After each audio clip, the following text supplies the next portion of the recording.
the seats are filling up. Some guys are still standing there having interesting talks. But I can assure you we will have some interesting talks in the next session, which is about geo-IT industries. My name is Manuel Friedrich. I come from Berlin Partner for Technology and business. Yes, business. It's all about business, especially in this session about the geo-IT industry. Just a few words before the session starts.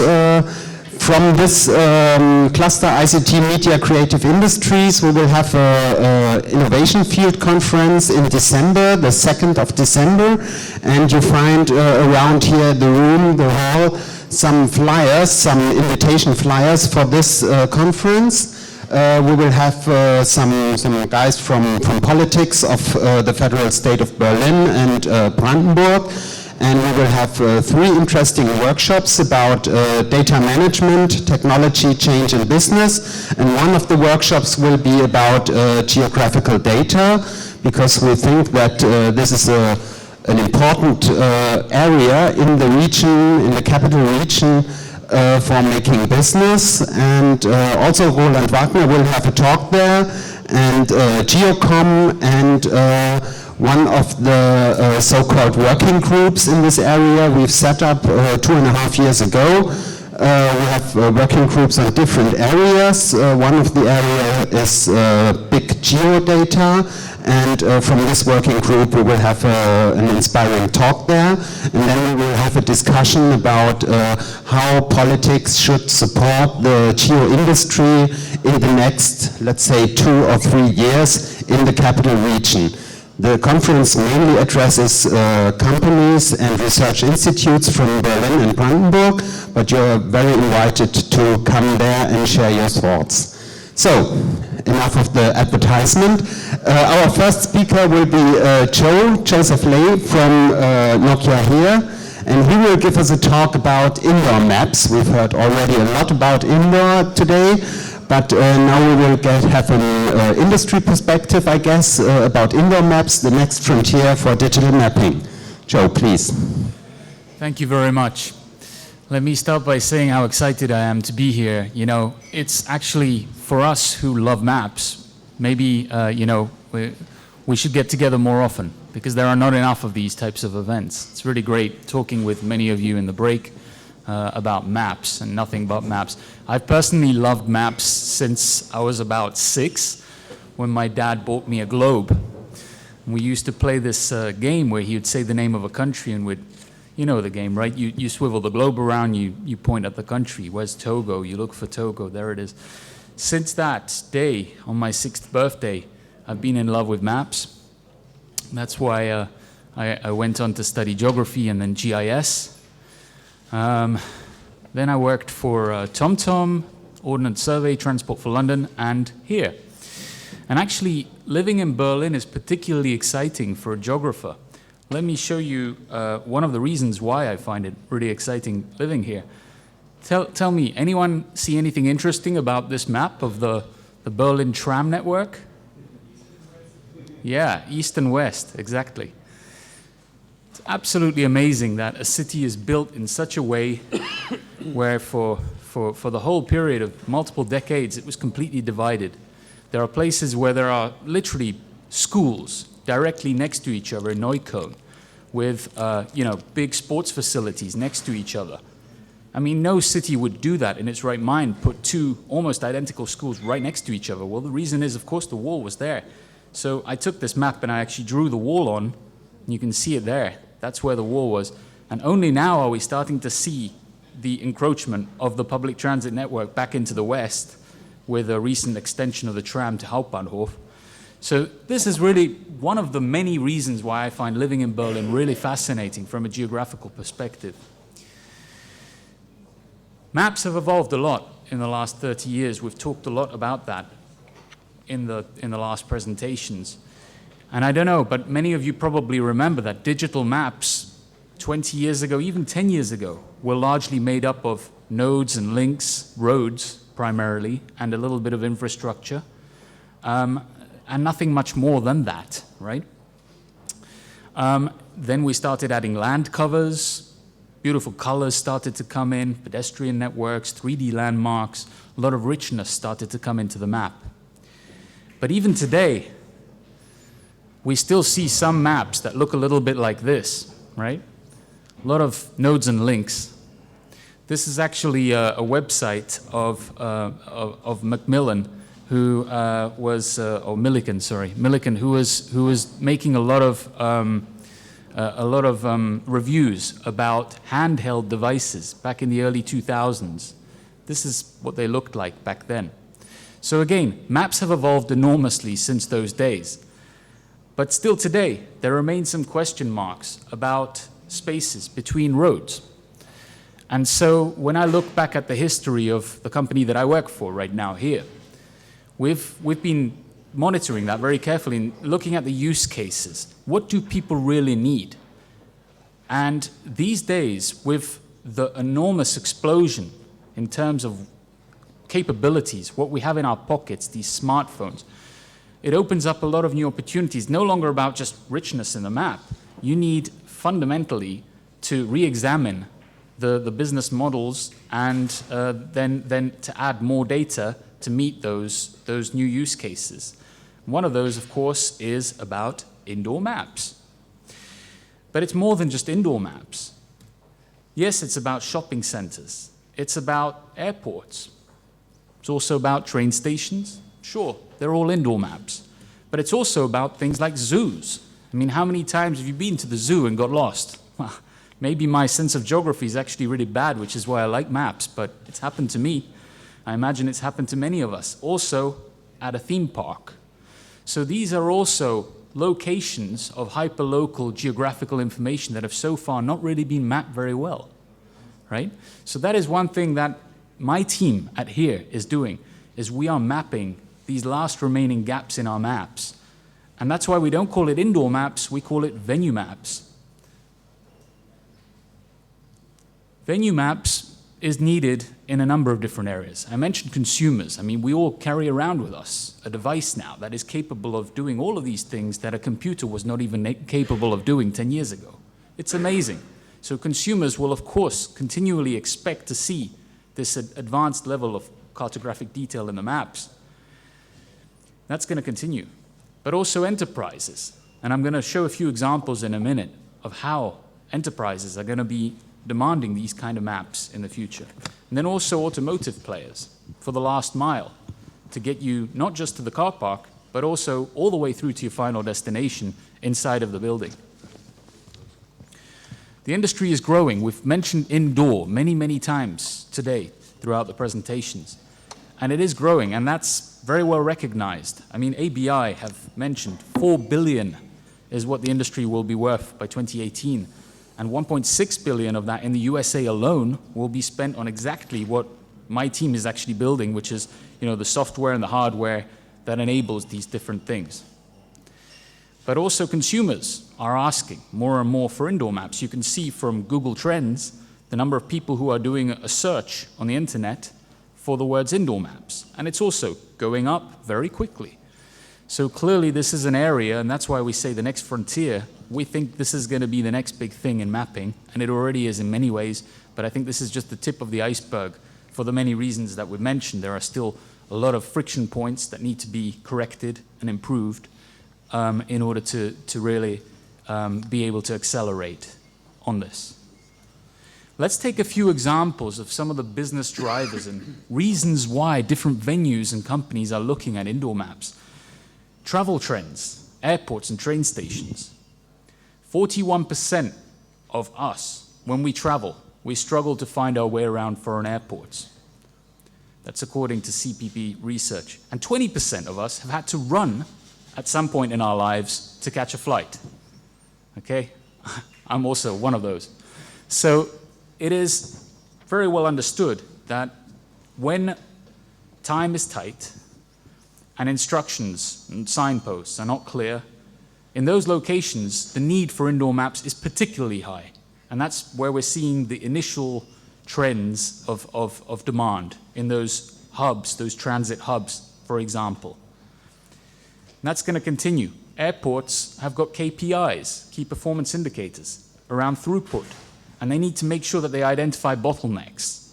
So not only is it used for navigation, for us, for consumers, it's also used for the airport in order to identify bottlenecks and be able to optimize, improve the signposts for those who don't have smartphones, but also to improve the smartphone apps and to improve the ability for people to use them. Because many times people don't even know those apps exist, right? So we need to improve a lot of things in this industry to really get people used to the fact that this is possible. Retail is another one, right? It comes up a lot. I mean, I personally dream of the idea that one day I'll be able to, if I run out of paint when I'm painting my walls in my apartment, to be able to take my phone and just scan the barcode on the tub of the paint, if I've run out of paint, and find my nearest store that stocks that paint. And then get instructions all the way to the store, right the way to the aisle. You know what it's like when you arrive in one of these big DIY shops. There's no one to ask. They're all busy. There's 2 or 3 people waiting. That's not the way. And that's exactly why 73% of shoppers these days prefer to consult their mobile phone rather than ask someone in the store. And we know that also retailers are now competing very much with the online retail world. And that's a very, very, very tight battle that they're fighting, but they're starting to fight back very nicely. Actually, something like a quarter of all John Lewis customers, John Lewis being the equivalent of someone like Galeria Kaufhof, big department store in the UK, a quarter of their customers now do the opposite of what you'd expect. They don't do showrooming. No, they do the opposite. They research online and then they buy offline. And retailers are increasingly offering these omni-channel retailing possibilities where they offer more options for you to get hold of the goods, pick them up from your local store rather than having to order them and get them 2 or 3 days later. So much more flexibility. And the online retailers can't offer that. They have a few warehouses around the country, and that's it. Retailers have multiple branches in every single district of the city. So that's their advantage, and they're using that very well. So that's another area where indoor maps are really very useful for identifying the products on the shelves. And that's another area where we're seeing that taking off, but also to understand behavior inside of shops. So if there's dwell time around the jeans section and then that person wanders off and doesn't make a purchase, well, that's not too smart. So at that moment, you can target that customer, obviously on an opt-in basis, so they have to actually choose to be part of this. But then you can notify them, hey, why don't you buy 2 pairs of jeans and we'll give you a 3rd one for free, right? So they make a purchase that they might not otherwise make, and everybody's happy.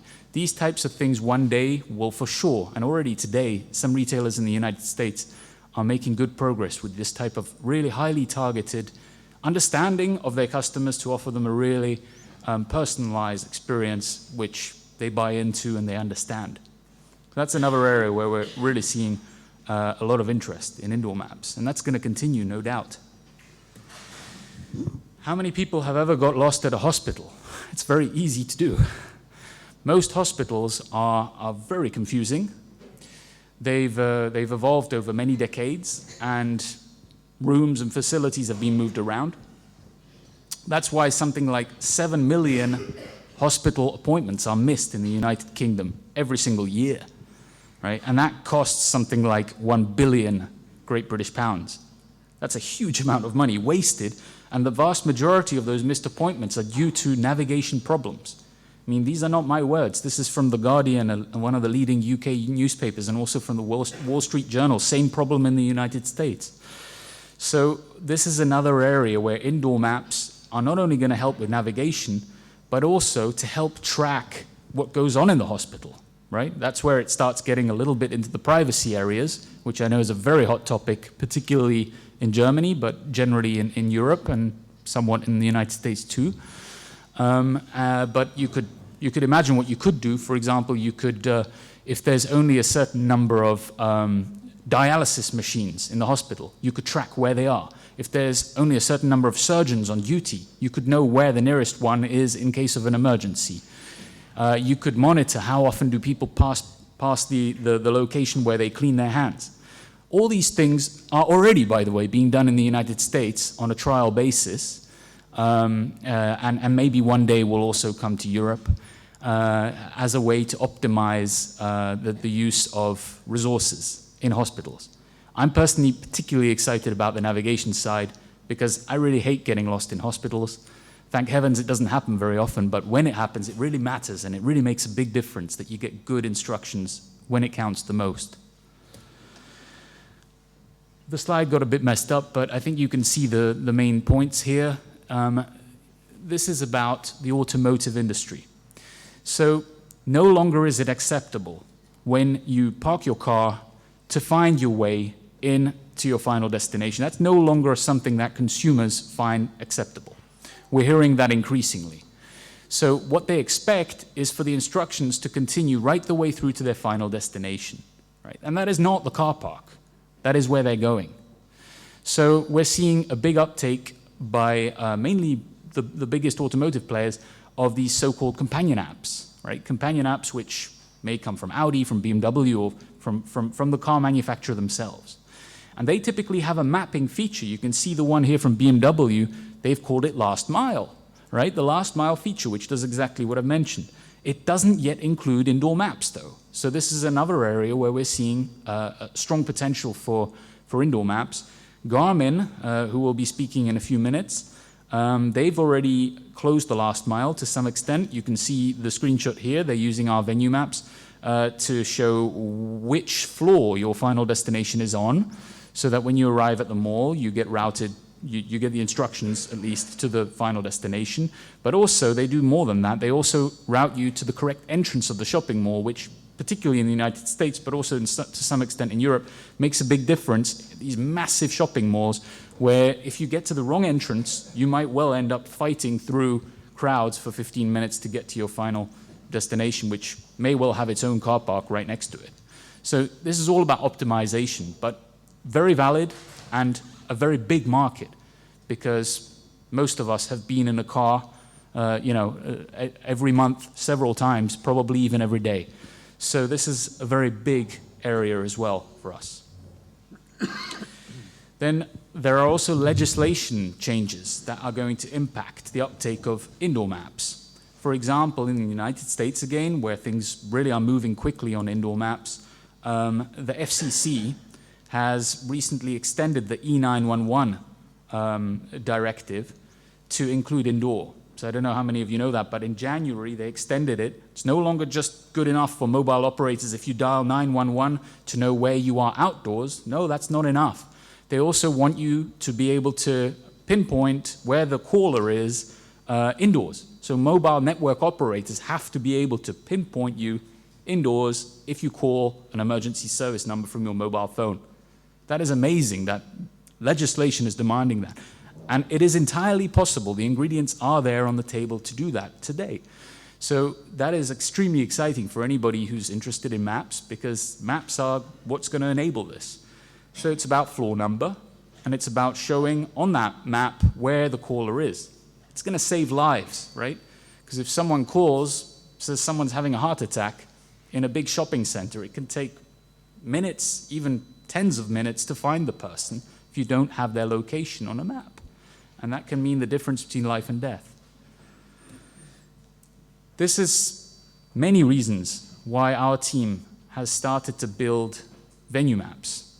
And we started back in 2011, so this is not a new initiative. We've been working on it for almost 5 years. And you can see how seriously we've been taking it. We've now got something like 13,000 venues around the world, 12,751. And you can see the split around the world. Global coverage available in GML, and it is industrially captured. So we've actually surveyed it using the same kind of procedures that we do for the outdoor maps. And then we've also added routing graphs, which means that you can now perform routes as well using our venue maps, which is pretty important. You can access the data through an API and through an SDK, and let me show you a quick video of how it works. So this is the route planning that we've got.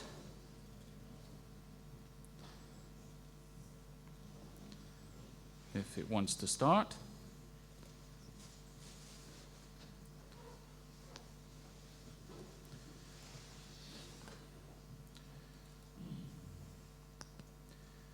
working a second ago. That's our lovely logo. Let's see.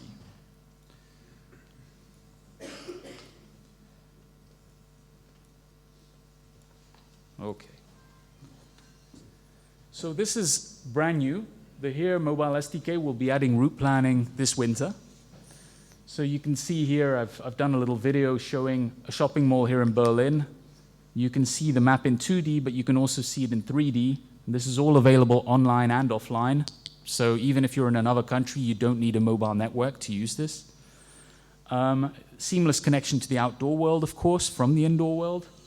And then back to not just a venue, but a private venue. So if you have a location that you don't want anyone to see, only users of your own application, that's possible. This is our office here in Berlin on Invalidenstraße. And you can see the 5th floor right there, which is next to where I sit. There's a meeting room. You can see the nice 3D route all the way through the building to your final destination. This is all possible today. You can get access to the SDK. If you talk to me nicely, I can give you early access. That's available today. So I've told you why I love maps. I've told you what the company that I work for does with maps. And I've told you about different areas where I feel that indoor maps are going to take off. And really, that this is just the very beginning. But it's going to be very big. And all of us, I imagine there'll be a lot more discussions about this in the next year's session as well. So many, many thanks. And once again, I'm very excited to be here. Thanks for listening. If you've got any questions, be happy to answer them. Thank you very much.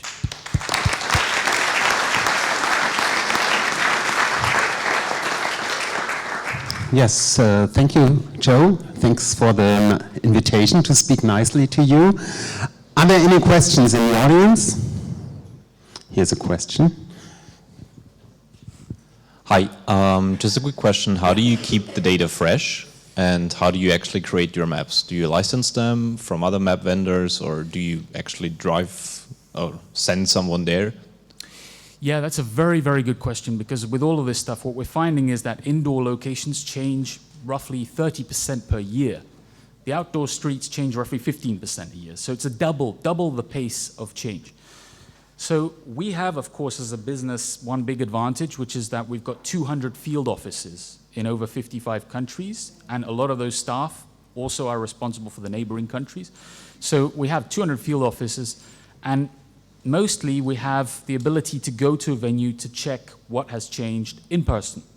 If that is not possible, and that is increasingly something that we're looking to do, we establish a direct relationship with the venue owner.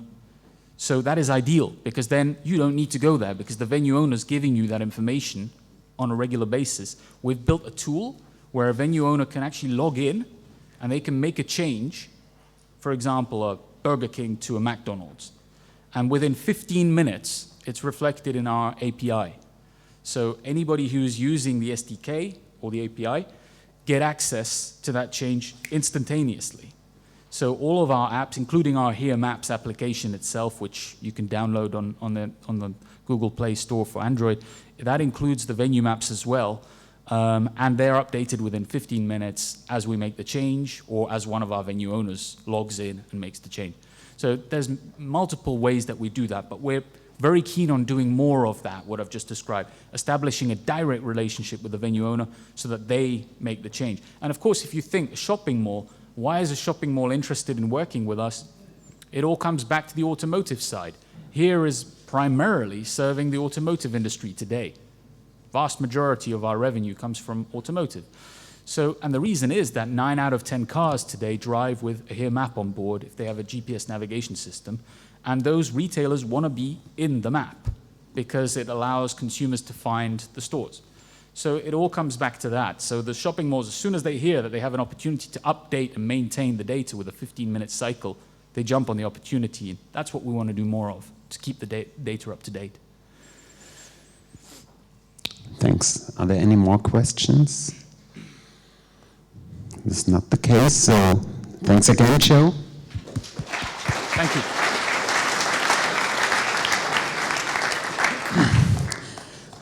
Our next speaker will also come, surprise, surprise, in the industry session from a big player in the navigation industry. From TomTom is Arne Kesting here today with us, and he will speak something about the unintelligent swarm. I think it's about navigation in traffic scenarios. Arne, we're listening to you. Thank you. Yeah, good afternoon to everybody. I'm Arne. I'm going to talk about a topic which plays or it's in the interplay between routing and traffic information. Probably all of you are familiar with the state-of-the-art in, let's say, vehicular routing. So you have connection and your router is considering real-time traffic into account for finding the fastest route. And that's state-of-the-art. And let's look a bit forward and think that a huge amount of people using this information and making their assumptions and routing decisions based on this information, which is serving all. So the question is how the traffic situation changes by this kind of coordinated route decisions, and yeah, perhaps it's not the best idea to go with a swarm. The picture screenshot I chose here dates back some years from my university time. You easily recognize the academic content, not from the still up-to-date graphics, but the coffee mug is an important part here. It's an accelerometer visualizing the acceleration when you're driving with an auto cleanup when it's spilled. So allow me, please, a few words about TomTom. So the brand is associated with as an inventor of portable navigation devices. The game has changed a bit with connectivity built in smartphones. So that took a great bit of the cake from the P&Ds, and it's still the butter and bread business of TomTom. Nowadays, Christmas is coming. We're also in sports watches and action cams. So in Berlin, it's quite back office. We grew over the last years. So I joined 4 years ago in the traffic information unit, and I think we doubled staff size. So we have a nice location here. Now we are on 2 floors in this trap tower. And probably, the sign or the roof will be changing next year, hopefully. So what is live traffic and useful for dynamic navigation? Nearly every provider works in the same way. So what the service provider offers to a routing machine is whether up-to-date incidents, so-called traffic jams, or actual road blockages, or another flavor, relative speeds on some network aggregation. And how do we create this content? So this is done in the team I'm working with. We collect GPS data from really a large amount of devices, and map matching was also mentioned today. You have to project GPS fixes to the map for path finding and also for reliable speed estimations. And the next step then is what we call traffic fusion. You make a best estimation from all this data coming in, and typically, in simple words, instantaneous speed as a utility for routing. And last but not least, you have to deliver it back to the clients, whether for server-side routing or for client-side routing. Now the question I find personally interesting is how does it work together? So you have a feedback loop, so customers providing GPS data, we make a best estimation out of it, and then we report it back and influence their routing decisions. Together with the traffic system, we are then tracking the route changes, and the whole traffic situation will change due to these decisions. So it's completely different to weather forecasts, which you normally won't change by your actions, but in traffic, it's more dynamic. And one property of traffic system is its delay, which we can take a look in it more deeply. So let's start with a traffic simulation scenario. People want to go from origin to destination. What you define in a microscopic simulation is the inflow. Microscopic in this sense means you simulate each vehicle on an individual level. And so the traffic demand is changed in a way, chosen in a way that it's quite a peak hour scenario. And then in the network, simplest network possible, there's a decision point where people have to decide whether to go straight on the default route of 15 kilometers length. In the microscopic traffic simulation, there is a bottleneck modeled at the end. So imagine that's a roadworks site going on and people have to slow down, perhaps some speed reduction happens there. And there's another alternative, which is a bit longer, 16 kilometers. And this link is modeled by a stronger bottleneck, more downstream.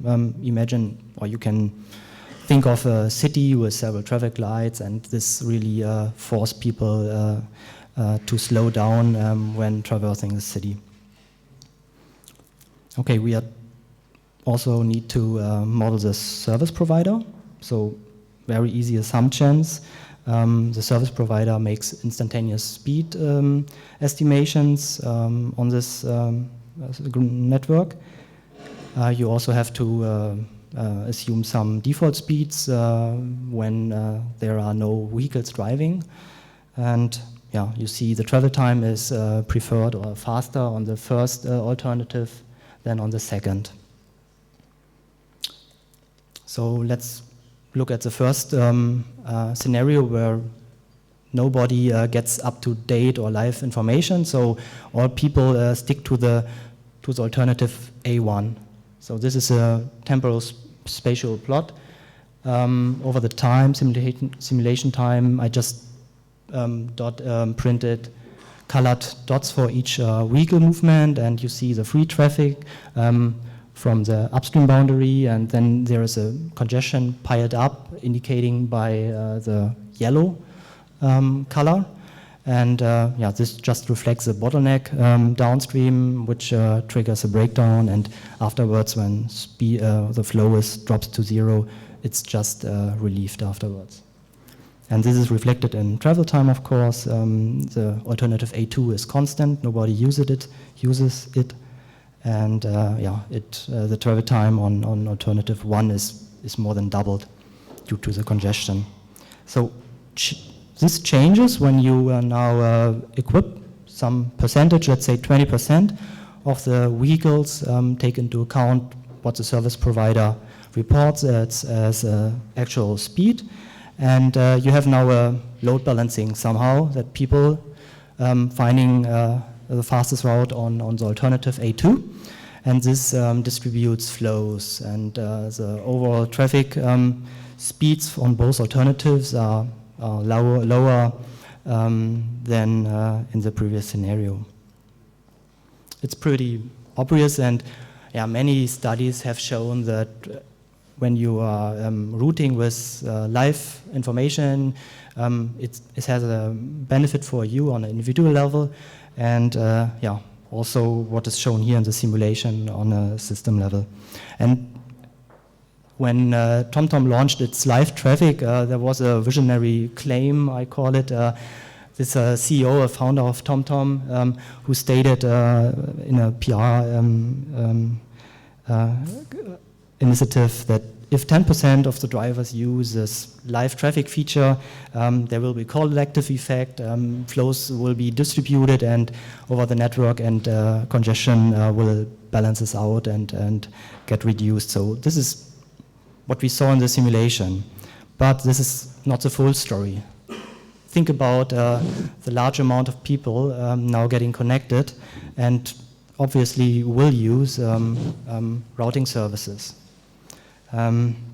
So what happens if we increase further the equipment levels? And the question is, the simulation in this scenario, I would like to call it a worst case scenario,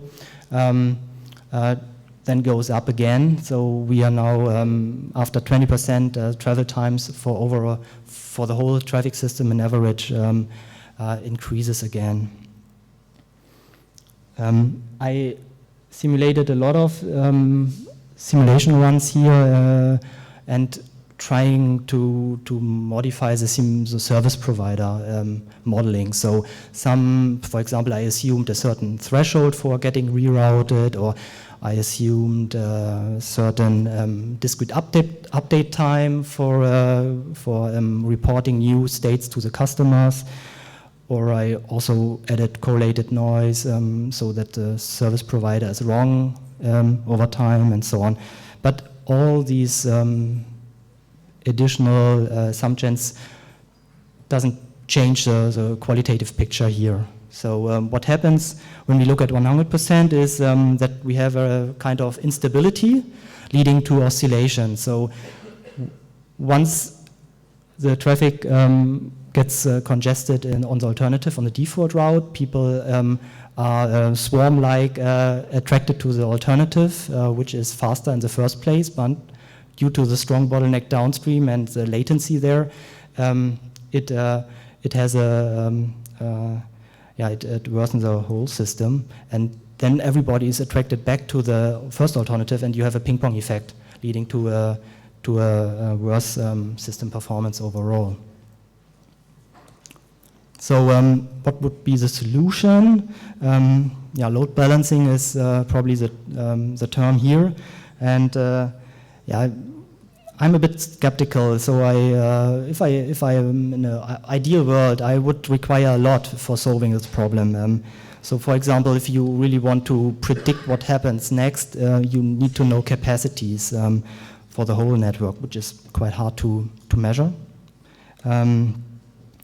You also need to have the ability to predict the exact onset of a traffic congestion. So this is really a phase transition, sometimes it's called, and it's very hard to predict because of its stochastic nature in each case. So that's really a hard problem. Of course, you need server-side routing so that you can assign routes to every individual client, so that you sort out the problem of load balancing on the server side. And of course, you have to be the only one who is allowed to provide routes to specific drivers, which cannot work out in our world, I think. And other players could jump into this gap and use it for the customers' benefits, if this is not the case. So I think that's not the best way or how to approach this problem. Let's go to, I would like to call it the scientific way. Perhaps you all can agree that perhaps we should state that there's no perfect information available about the traffic system. Despite all the large number of probes, there is some kind of uncertainty, especially in the whole setup. And so why not incorporate this uncertainty into the route decisions? So discrete choice theory is about this. And for example, you can use a utility function like the travel time here and add a stochasticity for the individual drivers. And for example, if you have an uncertainty, so you say the instantaneous speed is uncertain on the level of 1 or 2 minutes, you just make a route choice based on this uncertainty. And this ends up in a distribution. So this is a utility function, and the route choice is now probabilistic. So for example, in an empty system, it starts with a 25% to 75% share, and then it develops over time depending on the utility and levels out. So this is how it works. And let's look finally at the overall picture. If you now vary the equipment percentage and this kind of parameter, which we call uncertainty here, you can see the following dynamics. So, for example, we looked at the 0% equipment rate, the 20% equipment rate, and the 100% equipment rate with this instability here. But if you open up the route choice to make fuzzy decisions and distribute the people to similar alternatives per se, then you will get to this quite nice space for a large equipment rate, which is in terms of travel time even lower than the state we looked at here. I find this quite interesting. I don't know if this is a realistic way to go. I'm more on the live traffic side, and I'm happy to get some feedback on this. So to wrap up, what I try to draw your attention to is kind of routing oscillation triggered by the interplay of shared information and machine-made decisions. In a simple way, we already know this from radio broadcasters. So when I talked to people there, they told us when using our data, they sometimes do not broadcast an alternative recommendation at some certain spots because they know it has a really bad or disadvantaged consequence. But here now with the oscillations, it's even worse because you have a ping-pong effect. I mean, perhaps we should also think about equipment percentage. So we are talking about one traffic situation for all. So every serious data service provider measures the same traffic state instantaneously. So you have to add up the share Google has on the drivers, Google here. So every portion is counted together. So a high user percentage is already there or will be realistic in the near future. So load balancing strategies might be a topic. I don't know, perhaps it's a bit too academic, but so in at least some circumstances it will matter. Thank you very much.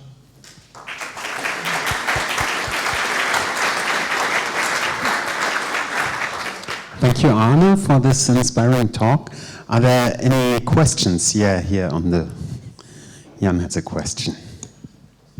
Yeah, thanks again for the nice talk. I don't know, many people see this problem of rerouting, that actually when you have rush hours or whatever, that most of the PNDs are actually guiding you to the same detour, right? So that they have actually on the preferred tour that you suggested, there's more rush than on the original track, and there is some belief that actually Car2X will solve the problem the same way as IP traffic will be routed over several peers independently, so that each peer knows better what is the best path. How's the answer of TomTom regarding Car2X and let's say this chaotic, anarchic routing approach?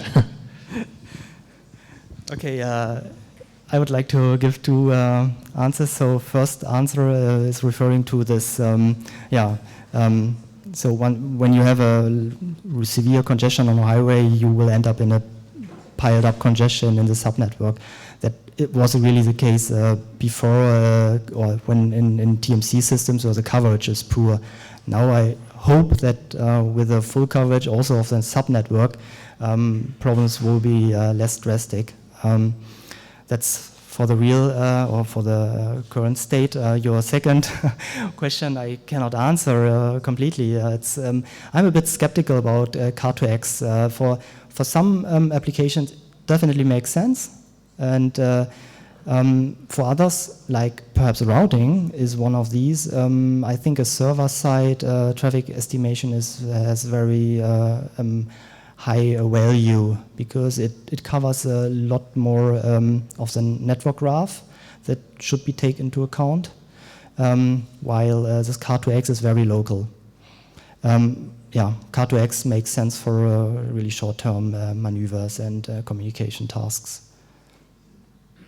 But TomTom is also trying to think about these topics, of course, and especially in terms of extended floating car data. So I mentioned GPS is GPS coordinates per time, but it's much more attractive thinking about additional data, like perhaps it's only a context where you can use big data when the GPS data is extended by a lot of more dimensions, adding to this like extended floating car data. Thank you. Are there any more questions? No. So let's give Arne an applause again.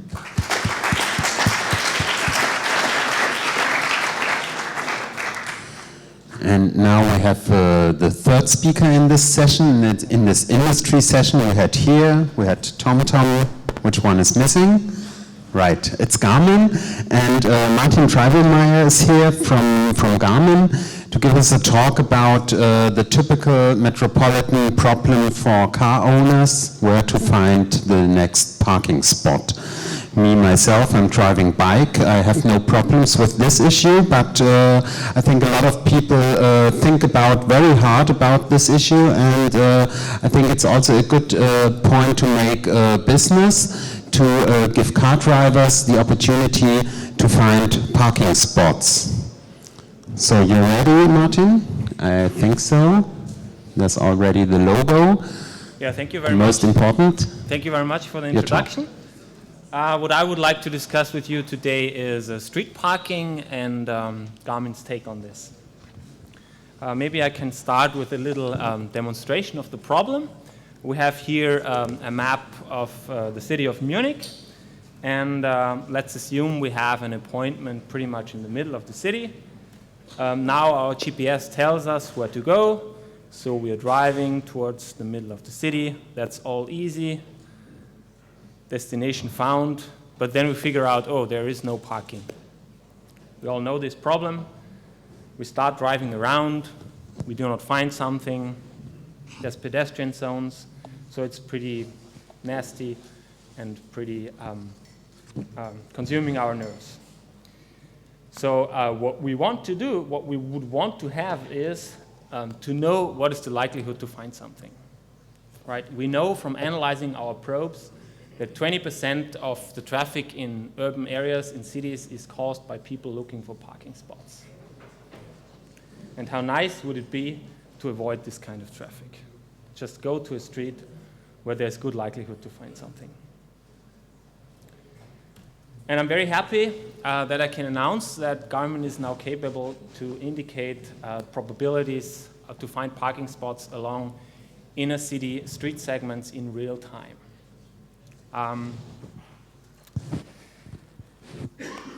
Just to give you some background on this, I've been working now almost 2 years on that, and we see a lot of buzz in the market. A lot of people are talking about this. You see a lot of papers, you see a lot of talks at conferences, a lot of people talk about it. There's also some important players entering the market, aggressively entering the market. Parkopedia, Inrix, just to name two. Inrix just acquired a startup in this area a couple of weeks ago. They also had an announcement together with BMW that they would make on-street parking available next year. There is also a lot of startups in the area, also in Berlin, a lot of venture capital going into this important domain. There's two core startup activity. One is on-street parking, so the computation of available spots, what we are doing right now. And the other thing is managing the parking payment, managing mobile parking payment. A third trend that I haven't mentioned here, but that is also noteworthy, is the reservation of parking spots. So I would predict that we will see for parking garages, for parking lots, the same trend that we've seen for airplanes and trains. So there will be a yield management. The sooner you book a parking spot, the cheaper it will be. If you, for example, have a doctoral appointment, you usually know this a couple of weeks ahead of time, so you can book your parking spot 4 weeks before that, and this will be much cheaper than just booking the parking spot 2 hours before you actually enter the parking garage. I think this is something that we will see, and this is something that will soon enter also the navigation industry. So let me come back a little bit now to our own solution. We were the first to have such an innovative service added to our navigation systems. We announced this free service at IFA. The feedback was overwhelming, I must say, both from end customers and from industry analysts. The nice thing about it is it's a problem that everybody is familiar with, and the solution is quite easy to explain. So the feedback is very, very good. And at IFA, we were also able to equip a couple of journalists with a better version of our app. And also the test results were fantastic. So we can say that in 80%, our model is accurate. Sometimes we're a bit over pessimistic, so we are indicating lower probability than the reality actually shows, but that's okay. We're quite happy with the 80%. We launched 6 German cities, but given the very positive feedback, we also speeded up, and we will now expand the service to cities in the US, in UK, in Austria, in Netherlands, and also one more city in Germany. The solution, what is the technology behind? So the idea is to provide probability in real time. What is the likelihood to find a parking spot along a certain street segment on both sides of the street? What we do is we take probe data. We have now heard quite something about probe data, about floating car data. And the basic idea, which seems quite simple, is to look at the inflow and the outflow at a certain street segment. So how many cars are entering a street segment and how many cars are exiting a street segment. And from the difference, we can derive the occupancy of parking spots along this dedicated street segment. We work together here with Parkopedia. They are the largest provider of parking location information. And they also work together with municipalities and payment providers, so they know accurately where parking spots are. And they also source information about pricing, about residential area, parking restrictions, stuff like that. In some streets, you have garbage collection once a week, then this street also gets closed. All this information goes into our model, and all this information is easily accessible to our user. The workflow is quite simple. So when you start your journey, you type in the destination in your navigation system, and you get an overview map of the destination. And what you can do is you can add an overlay, a heat map that indicates the likelihood, the probabilities colored in red, yellow, or green to find a parking spot. And when you start to drive and the situation is changing, of course, this is likely, you get an automatic update that something has changed and that you might want to go somewhere else. Of course, you can also turn this heat map on anytime while you're driving, and especially if you have a longer ride, it makes sense only to switch this on once you're approaching your destination. What is very important to note is also we're not only displaying availability. So if we know that there is a couple of parking spots available, this would be green, but we're doing more than that. The longer that we run our model, the better we understand that the parking behavior is different in different street segments. Especially in inner city areas, parking spots are exchanged more frequently than in residential areas. This means that if a street segment in the city is completely blocked, the likelihood to find a parking spot might still be quite good because the spots are exchanged so frequently, every 5 minutes or every 10 minutes, whatever. So this then would, for example, be an example for a yellow-colored street segment. This also goes into our model, and the longer that we run the model, the better, obviously, it gets. Now, what we also have here is, just as an additional information for our user, is price filtering. So you can choose whether you want to go for a free parking spot, for a cheap parking spot, or for an expensive parking spot. So we have the price ranges of the different street segments in the city, and we are able to dynamically calculate this for our users. To give you a little bit, the bigger picture, we're really excited about this. We're the first ones to bring this to market. And as I said, 20% of inner city traffic is caused by people looking for parking spots. And if you think a typical ride is 25 minutes, you maybe have two rides a day, so that makes already 10 minutes that you potentially could save 1 hour a week or so, one hour per week, yeah. This is an immense benefit to the customer, and this is also an immense benefit to the public, because general traffic congestion can go down, emissions can go down. But this is part of a bigger picture that we aim to address with our service portfolio. So it's not only about bringing people from A to B, but it's also to have a comprehensive service portfolio that helps the customer to ideally travel from A to B. So one more service that I would like to highlight here that we've been developing together with our partner here, is Urban Guidance. That is a full-blown public transit integration that also allows to access public transit information, for example, Deutsche Bahn, and you're even able to purchase a ticket for long-distance trains directly from our app. What we also have been doing is we work together with Flink, which has now gained more popularity since they've started to work with Deutsche Bahn and with Opel. So they are a ride-sharing platform.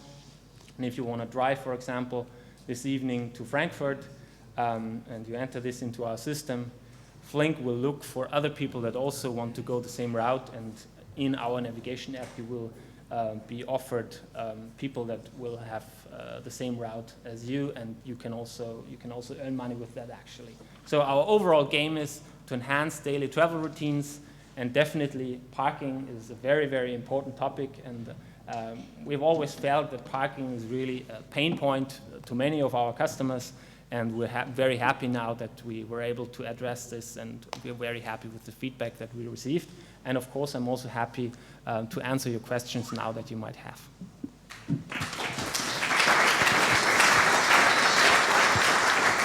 Thank you, Martin. Where are the questions? Here's one.